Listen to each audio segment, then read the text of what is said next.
आजकल आप अपना सोशल मीडिया फीड खोलो तो एक ही चीज दिखती है, इंडिया छोड़ने की बातें। आपके दोस्त, कजिन, कलीग्स सबके सब वेस्ट में better opportunity, better quality of life और बड़ी सैलरी की बातें करते हैं। ये एक ऐसा नैरेटिव है, एक ऐसी कहानी है जिसे इतनी बार सुनाया गया कि अब वो एक सच्चाई लगने लगती है। और मजे की बात देखो, जब कोई इंडियन किसी ग्लोबल टेक कंपनी का सीईओ बनता है तो हम उसे अपनी जीत मानकर सेलिब्रेट करते हैं। पर असल में हम क्या सेलिब्रेट करते हैं? हम इस बात को सेलिब्रेट करते हैं कि किसी को अपने करियर की पीक पर पहुंचने के लिए इंडिया को छोड़ना पड़ा। और यही सेलिब्रेशन एक और वजह बन जाती है, फैमिली डिनर पर एक पॉइंट बन जाता है और एक और रीजन बन जाता है कि हाँ यार, बाहर जाना ही पड़ेगा। और शायद आप भी उन लोगों में से हो जो IELTS का फॉर्म फिल कर चुके हैं या लिंक्डइन पर कनाडा PR वाली एडवर्टाइजमेंट देख रहे हैं। लेकिन क्या आपने कभी रुक के यह सोचा है कि क्या हो अगर ये पूरा का पूरा नैरेटिव ही गलत हो? क्या हो अगर ब्रेन ड्रेन की यह कहानी आउटडेटेड हो चुकी हो? क्या हो अगर जब हर कोई बाहर निकलने का रास्ता खोज रहा है तो वो हमारी पीढ़ी की सबसे बड़ी इकोनॉमिक स्टोरी को मिस कर रहा हो, जो ठीक यहीं हमारी आंखों के सामने हो रही है? क्या हो अगर इंडिया में रहना कोई समझौता नहीं बल्कि आपके फ्यूचर के लिए सबसे स्मार्ट, सबसे स्ट्रेटेजिक डिसीजन हो? तो अगले कुछ मिनटों में मैं आपको भारत की दूसरी साइड दिखाऊंगा जिसे अक्सर इग्नोर कर दिया जाता है। यह बात सच है कि बाहर जाने की जो ये ललक है वो जायज उम्मीदों से पैदा होती है।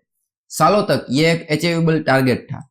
हाई क्वालिटी एजुकेशन और स्किल्ड लोगों के बाहर जाने के मामले कोई इत्तेफाक नहीं थे।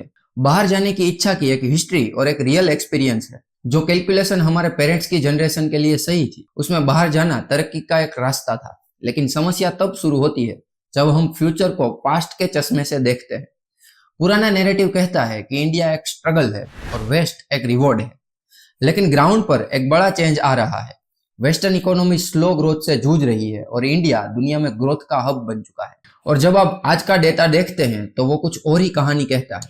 PwC की रिपोर्ट के मुताबिक इंडिया 2030 तक दुनिया की तीसरी सबसे बड़ी इकोनॉमी बनने की राह पर है और एक्सपर्ट भारत को लेकर अब पहले से ज्यादा पॉजिटिव है। इंडिया की ग्रोथ को भारी इन्वेस्टमेंट से सपोर्ट मिल रहा है। हमारी आबादी यंग है और वो सॉल्यूशन के लिए तैयार है। अब एक नई पावरफुल लहर उल्टी दिशा में चल रही है। लोग सिर्फ इमोशन की वजह से भारत वापस नहीं आ रहे हैं, बल्कि एक प्रैक्टिकल कैलकुलेशन के कारण भी वापस लौट रहे हैं। विदेशों से भारत लौटने वाले प्रोफेशनल की लाइन लगी है और ये अपने आप में एक पावरफुल मैसेज है। इनमें से कई लोगों ने अपनी कंपनियों की को-फाउंडिंग की है। हाल ही की रिपोर्ट्स ने इस बड़े बदलाव को दिखाया है। अक्सर बाहर से आने वाले लोग वहां मिड लेवल रोल्स में फंस जाते हैं। वो एक बड़ी मशीन के एक छोटे से पार्ट बनकर रहते हैं, जहां इंडिया में उनके पास लीडर बनने और इम्पैक्ट पैदा करने का मौका है। इसके अलावा इंडिया में एक स्ट्रॉन्ग कल्चरल और सोशल जुड़ाव है। कई लोग अपने बच्चों को अपने कल्चर में पालने और देश की तरक्की में हाथ बटाने की इच्छा से वापस आते हैं। वो सिर्फ नौकरियां नहीं करते बल्कि नई नौकरियां पैदा भी करते हैं। अब इन सब चीजों का ये मतलब नहीं है कि इंडिया से टैलेंट का बाहर जाना बंद हो गया है, लेकिन इंडिया के बेस्ट टैलेंट की वापसी देश के फ्यूचर में एक बड़ा वोट ऑफ कॉन्फिडेंस है। ये दिखाता है कि भारत में अपॉर्चुनिटीज की कमी नहीं है। इन सब चीजों को एक प्रोफेशन के नजरिए से देखें तो सालों तक इंडियन डॉक्टर्स की कहानी बाहर जाने की थी। वो इंडिया में एजुकेशन लेते हैं और फिर अमेरिका या यूरोप में हाई सैलरी जॉब के लिए चले जाते हैं। लेकिन अब यहाँ एक बड़ा बदलाव आया है जो इस पुरानी कहानी को पूरी तरह से बदल देता है। इस ग्रोथ का मेन रीजन है इंडिया की अपनी बहुत बड़ी डिमांड। एक अनुमान के मुताबिक भारत को 2030 तक डॉक्टर और पॉपुलेशन रेशियो को सुधारने के लिए 15 लाख एक्स्ट्रा डॉक्टर्स की जरूरत है। ये यकीनन 21वीं सदी के सबसे बड़े मार्केट अपॉर्चुनिटीज में से एक है। एक यंग मेडिकल स्टूडेंट या डॉक्टर के लिए ये करियर के पूरे मैथ को बदल देता है। वेस्ट में आप एक सैचुरेटेड और बहुत ज्यादा रूल्स वाले सिस्टम में जा रहे हैं, जहां इंडिया में आप उस सिस्टम को लीड कर सकते हैं। देश की बड़ी और अलग अलग तरह की आबादी के कारण यहाँ सीखने और ग्रो करने का जो स्कोप है वो दुनिया में कहीं और नहीं है। हाँ, लेकिन इन सब चीजों के साथ साथ भारत में कई सारी दिक्कतें भी है। मैं शहरों में रहने की दिक्कतों को मना नहीं कर सकता। एयर पोल्यूशन, ट्रैफिक, शोर और कभी कभी खराब पब्लिक इंफ्रास्ट्रक्चर, ये असली समस्याएं हैं। लेकिन अब क्वालिटी ऑफ लाइफ का नया कैलकुलेशन करने का टाइम आ चुका है। आपके हिसाब से क्या बेहतर है, वेस्ट में एक क्लीन लाइफ जिसे टैक्स, रेंट और काफी ज्यादा खर्च खा जाता है, या इंडिया में एक ऐसी लाइफ जो आपको जल्दी सेविंग करने, इन्वेस्ट करने और इतनी तेजी से वेल्थ क्रिएट करने की फ्रीडम देता है, जो वेस्ट में एक एवरेज प्रोफेशन के लिए लगभग नामुमकिन है। हमें यहाँ यह भी मानना होगा कि विदेश में रहना अक्सर सोशल आइसोलेशन होता है, जहां इंडिया में आप एक मजबूत सोशल नेटवर्क का हिस्सा हैं। और अगर बात करें पोल्यूशन की तो बदलाव शुरू हो चुका है। 2025 में भारत ने रिकॉर्ड 41 गीगावाट रिन्यूएबल एनर्जी जोड़ी और भारत ने अपनी कुल बिजली कैपेसिटी का 51% से ज्यादा नॉन फॉसिल सर्विसेज से हासिल करके एक ऐतिहासिक माइलस्टोन टच किया। यह क्लीन एनर्जी क्रांति एक साफ सिग्नल है कि देश अपनी एनवायरनमेंट की चुनौतियों को लेकर काफी ज्यादा सीरियस है। लास्ट में आपको वेस्ट की साफ हवा और व्यवस्थित इंफ्रास्ट्रक्चर को फाइनेंशियल स्ट्रेस और अकेलेपन के साथ तोलना होगा। दूसरी तरफ इंडिया की चुनौतियों को फाइनेंशियल फ्रीडम, कम्युनिटी सपोर्ट और एक तेजी से बदलते देश के रोमांच के साथ कंपेयर करना होगा। भारत की प्रॉब्लम्स को इग्नोर करना गलत होगा, वो सच में है और परेशान करती है, लेकिन मैं इन पॉइंट से आपको उन्हें इग्नोर करने के लिए नहीं कहता, बल्कि आपको एक अलग नजरिए से देखने के लिए कहता हूँ, और वो है अपॉर्चुनिटीज का नजरिया। एक डेवलप्ड इकोनॉमी में बड़ी प्रॉब्लम अक्सर सोल्व हो चुकी होती है, और इंडिया जैसी ग्रोइंग इकोनॉमी में हर एक चैलेंज एक मल्टी बिलियन या ट्रिलियन डॉलर का बिजनेस है जिसे अभी भी लपकना बाकी है। और यही सोच दुनिया के सबसे बड़े क्लीन एनर्जी ट्रांजिशन की असली पावर है। यह फैक्ट कि लाखों भारतीयों के पास अभी भी क्वालिटी हेल्थ केयर और एजुकेशन नहीं है। और यह सिर्फ एक सोशल प्रॉब्लम नहीं है, बल्कि यह एक एडटेक और हेल्थ टेक रिवॉल्यूशन की नींव है। फिजिक्स वाला जैसी कंपनियां यूनिकॉर्न बनी क्योंकि वो लाखों स्टूडेंट के लिए क्वालिटी कोचिंग की प्रॉब्लम सोल्व कर रही थी।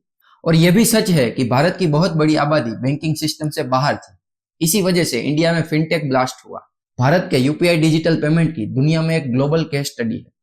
एक सेचुरेटेड वेस्टर्न मार्केट में आप अक्सर मार्केट शेयर से एक छोटे से टुकड़े के लिए लड़ते रहते हैं, और इंडिया में आप खुद मार्केट क्रिएट कर सकते हैं। ये सारी चुनौतियां देश को छोड़ने का कारण नहीं है, लेकिन ये चुनौतियां ही भारत में रुकने का असली रीजन है। सबसे ज्यादा पैसा वो नहीं बनाएगा जो इन सब चीजों से भागेगा, बल्कि वो बनाएगा जो यहाँ रुक कर उन्हें सोल्व करेगा। भारत में रियल अपॉर्चुनिटीज है और आपके लिए इसमें जुड़ने के कई सारे तरीके हैं। अगर आप एंटरप्रेन्योर हो तो आप उन चैलेंजों को देखो जिनकी हमने बात की, वही आपका बिजनेस प्लान है। इंफ्रास्ट्रक्चर पर गवर्नमेंट का focus construction tech, smart logistic और ड्रोन बेस्ड प्रोजेक्ट के बड़े मौके पैदा कर रहा है। और हेल्थ केयर में गैप का मतलब है टेलीमेडिसिन, सस्ते डायग्नोस्टिक टूल्स और हेल्थ केयर सॉफ्टवेयर की भारी डिमांड। और अगर आप वर्किंग प्रोफेशनल है तो अपनी ग्रोथ को इंडिया के ग्रोथ सेक्टर के साथ जोड़ें। Future technology, advance manufacturing, renewable energy और डिजिटल सर्विसेज में data science, AI, machine learning और प्रोडक्ट मैनेजमेंट जैसी हाई डिमांड फील्ड में खुद को अपस्किल करें। असली कैरियर ग्रोथ इंडिया के तेजी से बढ़ते यूनिकॉर्न्स में मिल रहा है। और अगर आप स्टूडेंट है तो अपने एजुकेशन को लेकर स्ट्रेटेजिक बने। रिन्यूएबल एनर्जी, बायोटेक या अर्बन डेवलपमेंट जैसे सब्जेक्ट पर फोकस करें। ऐसी इंटर्नशिप्स करें जो आपको इन उभरते हुए फील्ड्स का प्रैक्टिकल एक्सपीरियंस दे। अगर आप इन्वेस्टर है तो आपको इंडिया की ग्रोथ का हिस्सा बनने के लिए कोई कंपनी शुरू करने की जरूरत नहीं। फिनटेक प्लेटफॉर्म ने छोटे इन्वेस्टर के लिए भी देश की ग्रोथ में हिस्सा लेना आसान बनाया है। आप उन म्यूचुअल फंड में इन्वेस्ट कर सकते हैं जो इंडिया के इंफ्रास्ट्रक्चर या मैन्युफैक्चरिंग थीम पर काम करते हैं। एक सिंपल मैसेज है, इंडिया की स्टोरी के सिर्फ दर्शक ना बने, इनमें एक्टिव पार्टनर बने। आपके लिए दरवाजे खुले हैं, बस आपको अंदर कदम रखना है। इंडिया आज एक ऐसा डिजिटल इंफ्रास्ट्रक्चर बन चुका है जो दुनिया के लिए एक मिसाल है। हम अभूतपूर्व लेवल पर प्रॉब्लम सोल्व करके यूनिकॉर्न्स बना रहे हैं। ये चुनौतियों को रुकावट नहीं बल्कि तरक्की के रोड मैप की तरह देखने का टाइम है। ये कोई अंधी देशभक्ति नहीं है, बल्कि ये ग्लोबल इकोनॉमिक रियलिटी का एक क्लियर असेसमेंट है। 21वीं सदी एशिया की है और भारत उसका सेंटर है।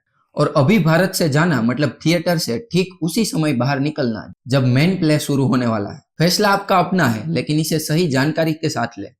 यह आज और आने वाले कल के भारत पर बेस्ड होना चाहिए, न कि पुराने और बीते हुए भारत। सबसे स्मार्ट दाव वो है जो आप एक बढ़ते हुए देश के फ्यूचर पर लगाते हैं, जिसे आप खुद बना सकते हैं। याद रखिए, इंडिया छोड़ना एक पर्सनल चॉइस हो सकती है, लेकिन इंडिया के फ्यूचर को समझे बिना छोड़ना यह एक बड़ी गलती साबित हो सकती है। तो मैं आपको एक सवाल के साथ छोड़ना चाहता हूं कि क्या आपको अभी भी भारत को छोड़ना चाहिए या भारत में रहकर अपनी और भारत की तरक्की का हिस्सा बनना चाहिए। भारत की कहानी का कौन सा हिस्सा आपको सबसे ज्यादा एक्साइट करता है? अपने विचार और तर्क नीचे कमेंट में शेयर जरूर करें। चलिए इस बातचीत को यहीं से शुरू करते हैं, और अगर ये वीडियो पसंद आया तो सब्सक्राइब करें, क्योंकि कहानी अभी शुरू हुई है।